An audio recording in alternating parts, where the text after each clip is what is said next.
કાશ્મીરના શોપિયામાં શુક્રવારે વહેલી સવારે આતંકીઓ તેમજ સુરક્ષા દળો વચ્ચે અથડામણ થવા પામી હતી।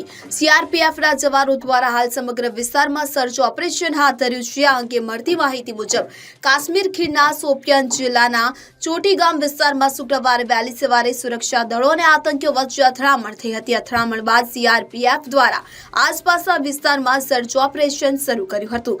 મળતી માહિતી મુજબ કાશ્મીર ઝોન પોલીસે જણાવ્યું હતું કે અથડામણ શોપિયાનના ચોટી ગામ વિસ્તારમાં થયું હતું। પોલીસ અને સેનાના જવાનોએ મોરચો સંભાળ્યો છે તેમજ સુરક્ષા દળો દ્વારા આતંકીઓને શોધવાની તજવીજ હાથ ધરી છે તેમજ સેના દ્વારા સમગ્ર વિસ્તારમાં હાલ ચુસ્ત બંદોબસ્ત ગોઠવાયો છે।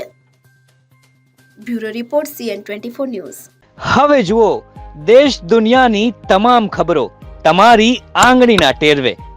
ઉઠાવો મોબાઈલ અને Google Play Store પરથી ડાઉનલોડ કરો અમારી CN24 ન્યૂઝ મોબાઈલ એપ।